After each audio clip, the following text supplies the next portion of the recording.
Bismillahirrahmanirrahim. Assalamualaikum warahmatullahi wabarakatuh. Kita dari kelompok 4 ingin presentasikan hasil diskusi kami, yang itu beranggotakan saya Fadil Febrianto, terus Putri Andini Agustina Sari, dan juga ini Nadia.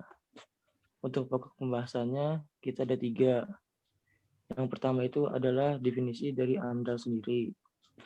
Terus yang kedua itu adalah definisi dari dampak. Lalu yang ketiga adalah tujuan dan juga sasaran dari AMDAL.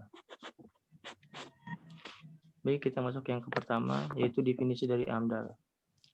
AMDAL adalah kajian yang mengenai dampak besar dan penting suatu usaha atau kegiatan yang direncanakan pada lingkungan hidup yang diperlukan bagi proses pengambilan keputusan tentang penyelenggaraan usaha dan kegiatan. Lalu AMDAL juga merupakan instrumen yang mengelolakan lingkungan yang diharapkan dapat mencegah kerusakan lingkungan dan juga menjamin upaya-upaya konservasi. Lalu AMDAL dibagi menjadi 4 menurut Peraturan Pemerintah tahun 51 tahun 1993. Yang pertama adalah AMDAL proyek. AMDAL proyek yaitu AMDAL yang bermaksud dalam kewenangan suatu instansi atau yang seperti pabrik. Jadi dalam suatu instansi itu dia mengolah atau mengurus AMDAL tentang proyek-proyek pembangunan pabrik. Lalu selanjutnya adalah AMDAL terpadu atau multisektoral. Nah, AMDAL ini adalah yang menyangkut kepada 2 instansi yang berbeda. Jadi dalam satu AMDAL terdapat 2 instansi yang bersangkutan. Misalnya seperti hutan lindung dan juga PLTA atau pembangkit listrik tenaga uap.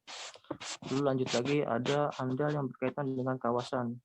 Nah, untuk yang kawasan ini adalah AMDAL yang menyangkut pada suatu kawasan tertentu. Jadi setiap satu kawasan yang membangun proyek di daerah situ, dia tidak perlu mengurus untuk AMDAL bagi pabrik-pabrik yang berada di kawasan tersebut. Jadi dalam suatu kawasan itu menggunakan suatu dokumen AMDAL itu sendiri.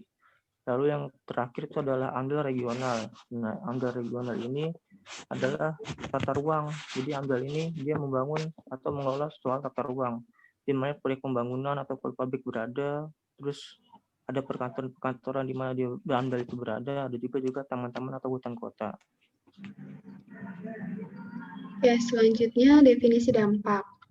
Menurut Kamus Besar Bahasa Indonesia, dampak adalah benturan, pengaruh yang mendatangkan akibat, baik positif maupun negatif. Nah, dampak yang dimaksud dalam AMDAL ini maksudnya adalah pengaruh yang terjadi pada lingkungan yang diakibatkan oleh adanya suatu usaha atau kegiatan. Berdasarkan sifatnya, dampak dibagi menjadi 2 jenis, yaitu dampak positif dan dampak negatif. Dampak positif merupakan pengaruh baik pada lingkungan akibat adanya kegiatan usaha atau pembangunan.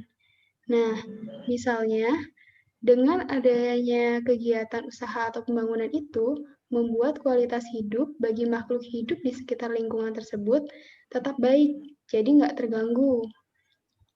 Sedangkan dampak negatif adalah pengaruh buruk yang terjadi pada lingkungan akibat adanya kegiatan usaha atau pembangunan. Nah, contoh dampak negatif dari adanya kegiatan usaha atau pembangunan itu yaitu terjadinya pencemaran lingkungan. Pencemaran lingkungan itu kan ada pencemaran air, udara, dan tanah. Pencemaran tersebut juga bisa menimbulkan masalah kesehatan bagi makhluk hidup, sehingga akan mengganggu kehidupan makhluk hidup di lingkungan sekitarnya. Maka dari itu, AMDAL diperlukan untuk mencegah terjadinya dampak-dampak seperti ini. Selanjutnya, tujuan dan sasaran AMDAL. Untuk menjamin suatu usaha atau kegiatan pembangunan dapat berjalan secara berkesinambungan tanpa merusak lingkungan hidup. Untuk memahami dampak dari suatu kegiatan pembangunan terhadap lingkungan fisik, kimia, biologi, dan lingkungan sosial budaya, termasuk sosial ekonomi dari masyarakat yang dikaji secara interdisipliner. Tujuan dan sasaran AMDAL. AMDAL sangat diperlukan karena harus ada studi kelayakan di dalam undang-undang atau peraturan pemerintah untuk menjaga lingkungan dari sebuah operasi proyek pada kegiatan industri atau kegiatan yang dapat menyebabkan kerusakan di suatu lingkungan. Dengan adanya AMDAL, diharapkan usaha atau kegiatan pembangunan dapat memanfaatkan dan mengelola sumber daya alam secara efisien, meminimumkan dampak negatif dan memaksimalkan dampak positif terhadap lingkungan hidup. Kesimpulan, AMDAL merupakan kajian mengenai dampak besar dan penting suatu usaha atau kegiatan yang direncanakan pada lingkungan hidup yang diperlukan bagi proses pengambilan keputusan tentang penyelenggaraan usaha atau kegiatan. Tujuan adanya AMDAL ini adalah untuk menjamin suatu usaha atau kegiatan pembangunan dapat berjalan secara berkesinambungan tanpa merusak lingkungan hidup.